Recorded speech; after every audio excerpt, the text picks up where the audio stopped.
selalu berkutat kepada manusia dan karyawan dibayar dengan tepat. Negosiasi gaji,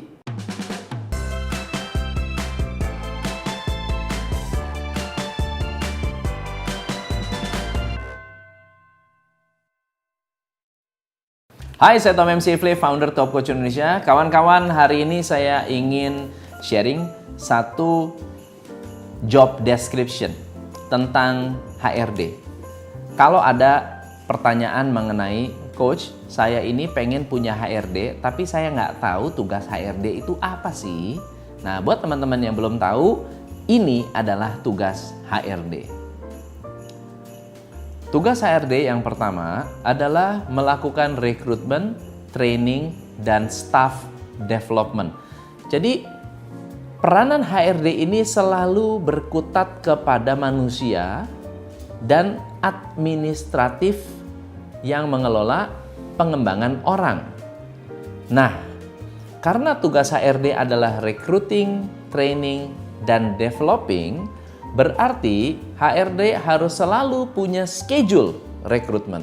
Tidak diminta baru nyari. Dia diminta baru nyari. Jangan. Kalau bisa, selalu punya schedule untuk melakukan rekrutmen. Yang kedua, karena dia juga harus melatih orang-orang, belum tentu harus beliau yang melakukan, tetapi tugas HRD bisa menciptakan jadwal training. Jadi dalam 1 bulan sudah jelas jadwal-jadwal training yang berkaitan dengan pengembangan manusia. Dan developing orang berarti tujuan rekrutmen dan training adalah mengembangkan manusia. Yang kedua, salah satu tugas HRD adalah melihat kesejahteraan karyawan, memastikan karyawan dibayar dengan tepat dan on time. Jangan hanya sekedar tepat, tapi juga harus tepat waktu. Pada saat kita memastikan karyawan dibayar tepat dan tepat waktu, berarti HRD harus menghitung mundur. Misalnya contohnya, kalau teman-teman dibayar harian, Anda harus pastikan memberikan laporan tepat waktu kepada orang keuangan agar orang keuangan tidak terlambat memberikan gaji, uang makan, uang transport, uang lembur, dan seterusnya.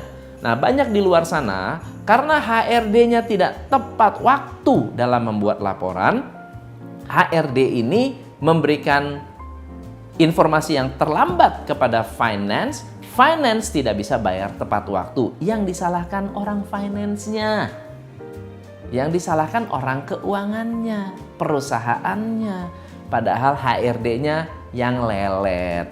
Yang ketiga, tugas HRD adalah memikirkan pensiun dan benefit. Pensiun artinya bagaimana caranya agar bisa menciptakan sebuah strategi agar karyawan bisa punya dana pensiun. Tapi selain pensiun, HRD harus bisa memikirkan bagaimana caranya agar karyawan bisa mendapatkan manfaat-manfaat lain selain keuangan. Nah, yang menarik adalah HRD yang jelek hanya bisa minta. Misalnya, Pak, minta dong dana pensiun. Pak, anak-anak buah harus dikasih asuransi dong. Pak, minta dong mobil buat manajer. Tinggal minta. Itu HRD jelek. HRD yang tidak bertanggung jawab. HRD yang bagus ikut berpikir, Pak, supaya karyawan-karyawan kita bisa mendapatkan pensiun, kira-kira kita membutuhkan budget sekian. Dari mana ya Pak ya dapat budgetnya ya?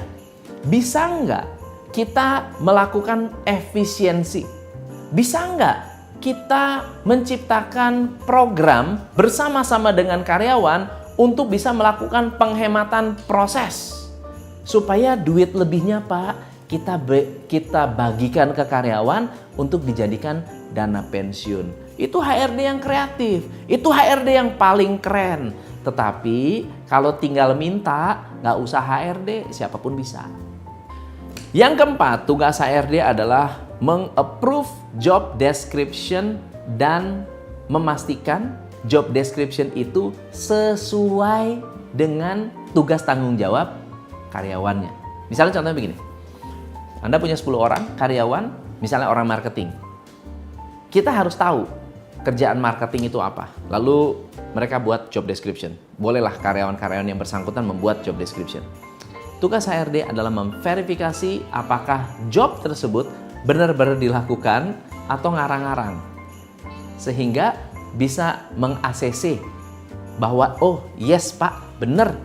Mereka kerjaannya telepon customer, kunjungan customer, melakukan negosiasi, memastikan pekerjaan dilakukan tepat waktu, bikin laporan, mengirimkan brosur, dan seterusnya. Apa yang ada di dalam job description tersebut bisa diverifikasi oleh HR, lalu bisa di-approve. Yang kelima, menjaga kesehatan, safety, dan kesejahteraan karyawan. Ada sebuah perusahaan yang selalu memikirkan ketika karyawan ini lembur, HRD mulai mikir nih, ini karyawan kalau lembur terus, kesehatannya akan terganggu nggak? Pulangnya kira-kira bermasalah nggak? Saya pernah bekerja di sebuah biro perjalanan, jadi saya mengerti banget bahwa pekerjaan kita itu 24 jam. Tidak bisa milih-milih. Pas lagi liburan lebaran, kita harus masuk. Saat orang lain libur sekolah, kita harus masuk. Menjaga dan memastikan bahwa pekerjaan kita melayani customer dengan full time, gitu ya. Pertanyaannya adalah, kalau kita kekurangan orang, berarti kita harus lembur. Saya pernah bekerja sampai malam. Saya pernah bekerja hampir 24 jam. Pertanyaannya, HRD ngapain? HRD harus tahu, ini anak kerja long hours nih, ada vitamin nggak?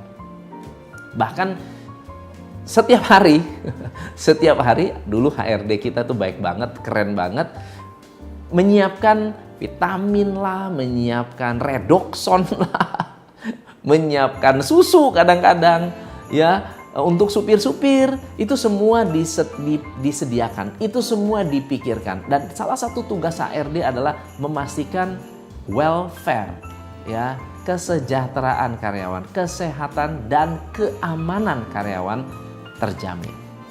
Yang keenam adalah mengendalikan proses training.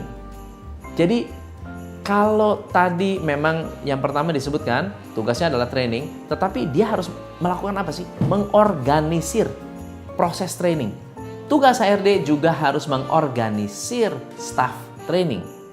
Siapa yang jadi pembicara, siapa yang menjadi anggota, dan siapa yang menilai staff dan trainer itu harus diorganisir oleh HRD.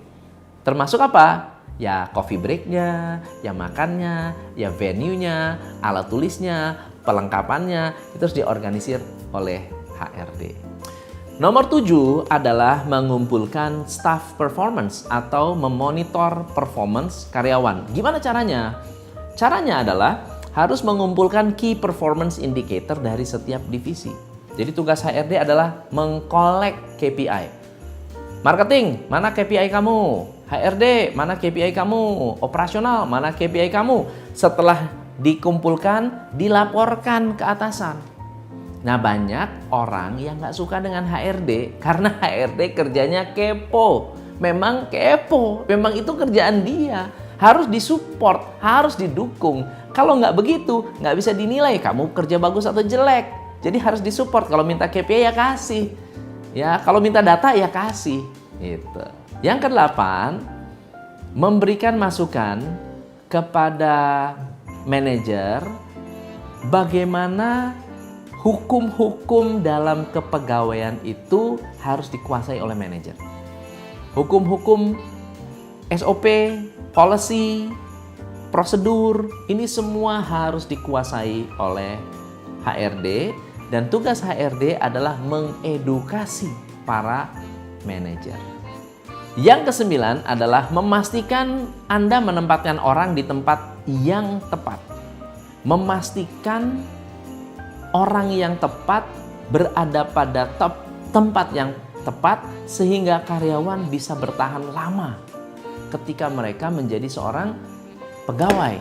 Nah, banyak orang yang rekrut, lempar ke manajer, nggak pasti tuh ini orang tepat atau enggak. Nah, kerjaan HRD adalah berkoordinasi dengan manajer untuk memastikan kamu rekrut orang ini bener nggak, tepat nggak, ya, cocok nggak, pasti bisa lama nggak. Kenapa? Biaya untuk merekrut karyawan baru jauh lebih mahal daripada mempertahankan karyawan yang sudah ada. Nah, yang ke-10 adalah negosiasi gaji, kontrak, fasilitas dan benefit, dan redundancy package. Atau kalau sampai terjadi dikeluarkan ya. Kalau sampai terjadi PHK, ya tentunya harus ada paket-paket untuk uang pisah, ya, uang pisah. Teman-teman, 10 poin ini penting banget untuk Anda ketahui sebagai business owner. Karena sebagai business owner, kita bisa merekrut HRD dan bisa menciptakan tugas yang jelas. Kalau tidak ada HRD, 10 poin ini menjadi tugas business owner. Terima kasih, semoga bermanfaat. Please komen di bawah kalau ini adalah sesuatu yang bermanfaat buat Anda. Dan please share ke semua karyawan, semua staff, semua teman, semua business owner, semua teman-teman di grup Anda supaya bisa mengerti tugas-tugas HRD. Saya Tom MC Ifle, salam pencerahan. Hanya di Top Coach Indonesia.